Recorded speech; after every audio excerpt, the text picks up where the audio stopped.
Olá, meu nome é Gabriele Nessa Araújo e eu vou apresentar o meu projeto da disciplina Projeto Dirigido. O nome do meu projeto é Estudo de Formação de Buracos Negros e da Radiação Hawking. Nessa apresentação, a gente vai tratar alguns tópicos que são relevantes para o projeto. Antes de entrar propriamente dito no projeto, eu queria já deixar claros os objetivos de forma geral e se dá principalmente com o contato da literatura, de uma forma mais teórica mesmo, entrar em contato com essas obras teóricas acerca de buracos negros, desde os princípios da mecânica, relatividade e até princípios mais complexos que envolvem a física quântica.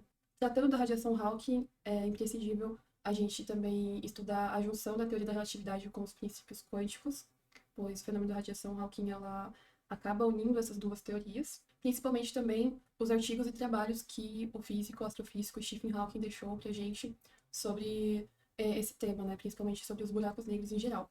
E vendo por uma forma mais ambiciosa, também estudar os dados que estão sendo coletados pelo telescópio James Webb para compreender melhor os buracos negros primordiais, sendo que são os principais objetos de estudo quando a gente fala sobre a radiação Hawking.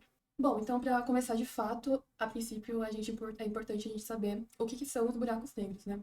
Eu coloquei essa citação aqui do John Mitchell, que foi um físico, filósofo, que ele diz: uma estrela com massa suficientemente compacta poderia ter um campo gravitacional tão forte que a luz não poderia escapar. Qualquer luz emitida pela superfície da estrela seria puxada de volta por uma atração gravitacional antes que conseguisse se afastar. Apesar de ter sido escrito em 1783, na época Mitchell ter sido interpretado como louco, essa citação, na verdade, é muito condizente com a definição que a gente tem hoje de buraco negro, né?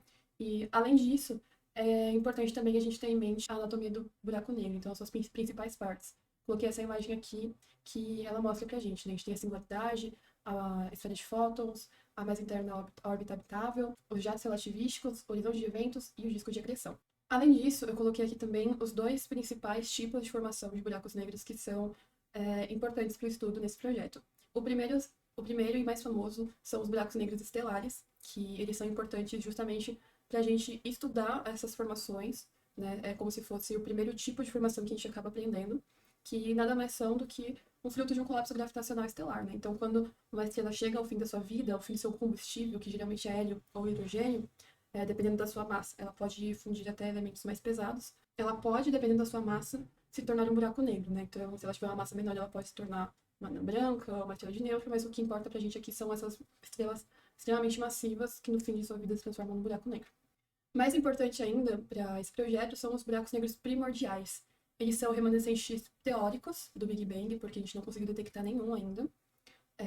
E eles foram criados no início do universo porque o ambiente ele era muito propício a essa formação, dada a sua alta temperatura e densidade. Com isso, a gente pode pensar que foram formados buracos negros com qualquer massa. Então, a gente pode imaginar uma estrela com massa menor que o Sol sendo um buraco negro. É isso que dá essa importância dos buracos negros primordiais, porque eles podem ter qualquer tamanho, inclusive podem existir mini buracos negros lá no comecinho do universo, nesses remanescentes do Big Bang. Outro ponto importante no projeto é o estudo da relatividade de Einstein, né, tanto a geral quanto a restrita, porque ela acaba sendo a principal ferramenta para a gente entender o funcionamento e o comportamento do buraco negro na malha do espaço-tempo, visto que ainda hoje ela é tida como a teoria da gravitação mais aceita no dia de hoje, né, superando a gravitação de Newton, e a gente está dando passos ainda para uma teoria da gravitação que junte a relatividade com a mecânica quântica. Mas de forma bem resumida, para a gente vai importar mais a relatividade geral, que é justamente essa teoria da gravidade que a gente utiliza hoje, e que a gente sabe que qualquer objeto no universo cria uma deformação no espaço-tempo, que será a sua gravidade. Então, quando a gente tem um corpo extremamente massivo, essa deformação se torna infinita e temos um campo gravitacional extremamente forte, que é o caso de um buraco negro. Portanto, é importante estudar todas as consequências que essa deformação traz, seguindo a teoria da relatividade de Einstein. Agora, indo para um ponto que mais nos interessa aqui, depois dessas introduções dos conceitos que são utilizados para esse estudo, a gente vai falar um pouquinho da radiação Hawking. Ela foi teorizada em 1974 pelo astrofísico Stephen Hawking, que foram inspiradas nas ideias anteriores de Jacob Beckstein sobre termodinâmica de buracos negros. De forma resumida, a radiação Hawking, ela diz que buracos negros emitem radiação e por meio dessa eles seriam capazes de evaporar, o que nos mostra que os buracos negros não são tão indestrutíveis quanto a gente acaba por imaginar. E quando a gente fala do funcionamento quântico da radiação Hawking, ela vai se apoiar principalmente nos pares de partículas virtuais. E nessa imagem dá para ilustrar um pouco do que se trata, mas a gente vai falar um pouco mais a fundo nos slides a seguir. mas essas partículas virtuais, elas estão se formando e se aniquilando o tempo todo no vácuo. Coloquei essa citação aqui, que foi escrita pelo próprio Hawking em um dos artigos dele sobre as partículas virtuais em buracos negros, que diz: na teoria clássica, os buracos negros podem apenas absorver e não emitir partículas. Ou seja, na mecânica clássica, o buraco negro ainda é tido como indestrutível, né? Nada pode sair dele. Só nessa nova visão, com Hawking e os trabalhos feitos pelo Beckstein, que a gente pode ver que, na verdade, não é bem assim, né? Então, no entanto, é mostrado que os efeitos da mecânica quântica fazem com que os buracos negros criem e emitam partículas como se eles fossem corpos quentes com uma determinada temperatura. Então, eles poderiam sim emitir radiação e, além disso, estariam perdendo massa e energia a ponto de evaporarem e morrerem. Agora, quanto às partículas virtuais, como que elas funcionam, esse mecanismo, né, juntamente ao buraco negro, de forma resumida? A gente pode imaginar aqui essa situação ilustrada na figura. Um par de partícula virtual passar perto de um buraco negro, há a possibilidade de uma das partículas atingir o horizonte de eventos e cair no buraco negro, e seu par acabar escapando para o infinito. Se a gente fosse capaz de visualizar essa situação descrita de fora, né, a gente veria que essa partícula que escapou para o infinito seria vista como uma radiação provinda do buraco negro, que é conhecida então como radiação Hawking. E para a gente poder entender melhor esse fenômeno, tem algumas equações que são importantes. Primeiro é a temperatura Hawking, ou a temperatura de um buraco negro, que ela vai nos dizer que a temperatura e massa são inversamente proporcionais, ou seja, quanto maior a temperatura, menor a massa, quanto maior a massa, menor a temperatura. E a temperatura e radiação também seguem uma certa equivalência.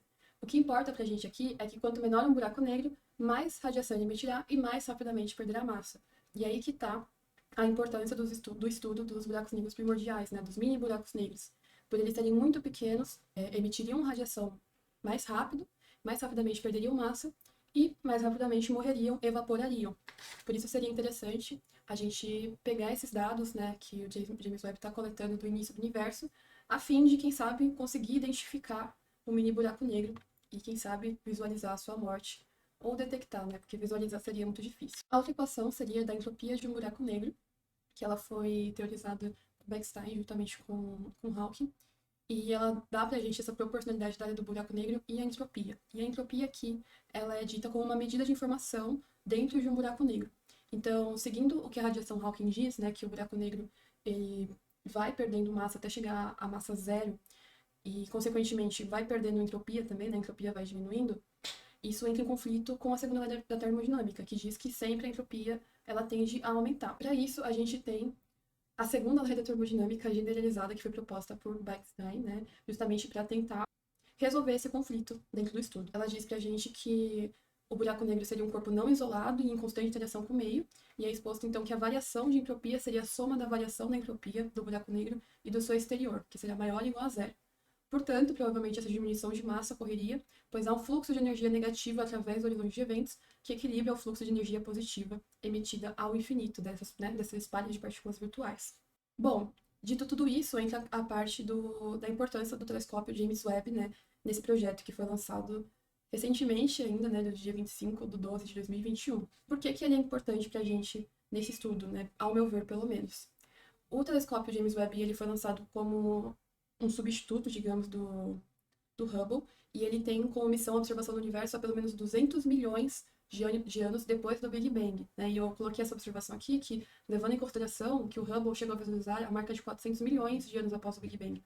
Então, há uma expectativa de a gente conseguir chegar cada vez mais próximo, né, na visualização do início do universo, do início ali do Big Bang. Seria muito interessante se a gente conseguisse visualizar ou encontrar algum mini buraco negro para, quem sabe, conseguir evidenciar efetivamente a radiação Hawking acontecendo e até mesmo o buraco negro evaporando. Uma questão que é tida na radiação Hawking é o paradoxo da perda de informação. A gente tem aqui a terceira lei da termodinâmica para buracos negros, que diz pra gente que a temperatura do sistema não pode ir a zero absoluto por processos físicos. Então, o buraco negro sempre irradiará energia enquanto existir, e isso significa que, no decorrer de sua vida, a temperatura tenderá a subir junto com a taxa de radiação até atingir a massa zero e evaporar. E como eu havia comentado, né, nesse processo de perda de massa e energia durante a sua vida, ele consequentemente vai perder entropia e informação. E a grande questão é para onde que vai toda essa informação que estava contida no buraco negro. Por consenso acadêmico, a gente tem que a informação ela é conservada, mas ainda não tem muitos desdobramentos para a resolução desse paradoxo. O Hawking ele propõe no seu artigo, que é recente, até de 2015, que essa informação ela seria armazenada em uma espécie de holografia proveniente do horizonte de eventos do buraco negro. Enfim, muito obrigada pela atenção.